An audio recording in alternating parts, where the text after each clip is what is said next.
Just 2 days after the murder of a popular money changer and businessman Mnyarazi Chadangachijge, popularly known as Chada, the Norton community was once again plunged into sorrow after a 24-year-old man took his own life. The now deceased took his own life by throwing himself into a water well. He ended his life after his 17-year-old girlfriend, who had eloped, threatened to file rape charges if he resisted to marry her. 263 Times reporters visited the deceased homestead and was met with a heavy, somber atmosphere. The parents of the deceased and the elder brother had this to say. Mama, zvii zvakaitika. In fact, pamakapedzera kuona mwana wenyu, mukataura kuti chii chakanyatsoitika panguva iyoyo pamakapedzera kumuona? Mwana wangu takabuda mumba sekutaura kwaita baba. Taidya sadza yobva kudongo aenda kwakaenda nemwana. Isu tobva tasara tichibuda vatanga vasikana kubuda vadiki vatadzi dzake. Ini ndichiza ndazobudawo mashure. Mukadzi wake achibva azobudawo. Paakabuda ndakanomira kuseri kwemota. Ndamira kuseri kwemota nemukadzi wacho. Iye akabva atenderera kunga kuda kuenda kumashops. Atakuenda kumashops kwekwe handina kuona kuti munhu atendera. Futi pandakazotendoka kudai ndopandakaona munhu ari akamira pamusoro pemugodi. Akangomokaka akangoita senge akamira ipapo akatarisa kwandiri. Saka inini mwana anga akuenda murodhi. Pandakatsura mwana chiti iwe ibva murodhi. Pandakazotendoka ndakabva ndanzwa mugodhi kuita sei kudhonzwa mugodhi upedu unonzwika kudhonzwa nengokurira zvezvo. Ndobva ndamhanya ikoko pandakatendera ndopandakaona mugodhi wakavhurwa munhu pasi. Ndobva ndadaidzira vanhu mwana wangu awira mugodhi. Vanhu vese vobva vaungana patopinda munhu mugodhi. Apinda munhu udaro akapinda pekutanga asina ropa. Zvikanzi aiwa musapinde mugodhi musina ropa ndokuti munogona kuita sei kuira mutsvagai ropa. Vanhu vatsvaga ropa bvauya vasunga vapinda mugodhi. Apinda mugodhi akatononyura murume.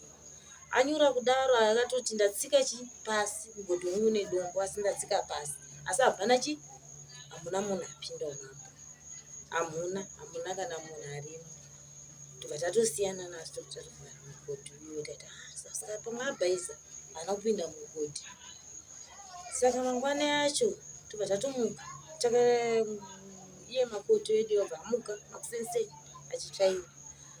Vatotomoti baba wacho bva vatobvunza hapana chamaona here muna kuonawo kana something kumugodhi zvikanzi hapana. Tikati aiwa ndikudza tichese tifambe. Tobva tafambawo tichitenderera kushamwari dzake tichibvunza. Munomuona Clive hapana kusvika bana Clive hapana kusvika pachimodzi chinonzi hapana haana. Tikatozotenderera vanhu vanoyamura wemweya zvikanzi aiwa mwana wenyu mupenyu haana kufa achibva netisheti yake nhasi chaicho mhanyai naye. Ndatotora tisheti tobva taenda naye vatonamatirwa asi padainamatirwa tiri 2 namakoti. Makoti akapfugama paindiri apa. Makoti aiudzwa kunzi taona maita sei ashaika. Ini ndaiudzwa kunzi ari mupenyu. Iye ari kunzwa kuti hamuna mashaika. Ini ndiri kunzwa kunzi mupenyu. Patakazodzokera kechitunhu ndikati aiwa imi muri kuti mupenyu here mwana wangu kana kuti akafa. Zvikanzi ambuye mupenyu tsitsai here katatu. Asi makoti wangu ari kunzwa kunzi taona matoshayana hapana. Saka patakabva ipapo chacha chitatu ichi ndatopereka ripoti kumapurisa chipiri manheru. Chacha chitatu ichi tobva tatienda futi obva anotiita izvozvo tobva tadzoka takutodzoka kuno ndopandakafonerwa naumwameyo panext door. Halo ndikati ndiani zvikanzi ndinamai panacho mhanyai kuno kumanje maimyaradzi. Ndobva ndakapera simba ndikati asi kuti mwana wangu awanika kana kuti chii chaitika kumbeko. Ndikati zvika nemuroro wangu ai mama musizvisimbise mwana wenyu aita sei awanika. Saka ndobva tangozvisimbisa ndikati kana pasina nguva baba wacho obva wafona. Baba wacho akafona havana kuratidza kuda kuchema kana kuita sei. Vakatofona nezwi ravo chero vachigona kufamba.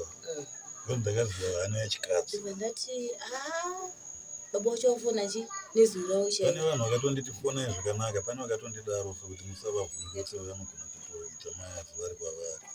Ndati baba wacho waita sei wafona nezwi ravo chairo hapana chaitika. sezvo baba wacho wapo ndofunga wabata mwana ndofunga wapo pamba wabata mwana kana awanika ndofunga wabva kumubata. Ini pandiri kubva ikoko ndiri kusvika kumashops peda hapana kana akatomhura akanda kuona kuti pane zviri kuitika kuno vandina hapana wandakatomuona kuti pane zviri kuitika. Saka ndakazotendera chitina pachigayo ichi chedu chiri apa ndipo ndakaona vanhu vakaungana. Ndipo ndabva ndazviziva kuti mwana wangu ndiyaita sei aonekwa mumugodhi. Ndipo baba pangoita sei ndakuona zvaitika izvozvo kusvikawo kuti ndisvikepo mwana aburiswe mumugodhi. Mupurisa wabva azongotorawo statement kuti taurai zvaingaitika chii. Ndataura kusvika mwana achemewe kubva ipapo mwana takazomuviga Koma kanoviga mwana uku hama dzekumuroora dzakanga dziri kodi. Hama dzekumuroora chiitiko chakandishamisa. Chiitiko chekuti mwana wavo akabva pamba akapfeka yatoti pants remwana wangu achienda kumakuva. Abva asungirirwa futi hembe yemwana wangu achienda kumakuva. Hembe yanga iri t-shirt. Yanga iri shirt. Asungirirwa hembe iye achienda kumakuva. Hembe iyi handina kuziva kuti yakakandwa kupi. Pant iri handina kuziva kuti rakakandwa mugomba here kana kuti wakariita sei kana kuti wanaro here handisi kuziva. Ndiri kumba kwabereki vacho hanzi ndaimboendako here amene anenge ati mazuva achimboendako azowanikwa namai vacho yari awanikwa ikoko ndivaapiwa mukadzi yakauya naye ipa akasvika panapa achiti hanzi vandipa mukadzi wepavarandinaye iye airatidza kuti anomufarira mukadzi panguva iyoyo asi ane mukadzi panapa pamba. Chinhu chandakatanga kuona ndechekuti first day mangwanani makusina acho pane paakawana basa mari aitoita basa remagetsi pane vaida kuisirwa muchinjiro so chimovha umboiswa paino batonoita kabasa kake kanenge akawana $25 ekupa basa rero kwakudzoka kumba andika adzoka kumba kudaro akanoita ega basa renu ndopamwe ndombomura musiri kana kushingisa zvinhu zvemagetsi ndokwandaindi aifarira mhuri yake. Asi tati pedze mazuva mchana dzinenge 4 days tikamudeedza tikaenda kumwe kwatoti kwagogo kumapaipi tida kubatsirwa kusara tambo mapaipi anoisa tambo dzidzo mapaipi tichitese kunenge kwetugezi taingoenda ari masikati nguva zvezvo kuti taiti kana tisina zvatuita tongoita basa remchana tanga ribasa rekupeya uperomo but tatiendeendeko katina kupedza basa rero akatanga akahudza kuti ndaisimboziva kuti kana pamwe pacho ndine mari chero ye2 for 3 yemasikati matatu kana kuti yemasuku yaimutora ndonogara naye patoti paofisi wako ndagara naye paofisi paipo tichimwa masikati edu tichitaura nyaya tichifara paipo anga asisatoreri kuda kumutora ukabuda naye pamba kana akunosvika kone kuchigayo unonzwa kunzi ndakudzokera kumba ndakarambidzwa kumwa doro yafarira kuti ndimwe doro ati hauraiti kambochitora simukadi zvidoro kwaraita zvina basa mukomana azoita sei Mukadzi ndiye ainzi akaratidza mukomana kumwandira handiti akati pamaonda zvavanoita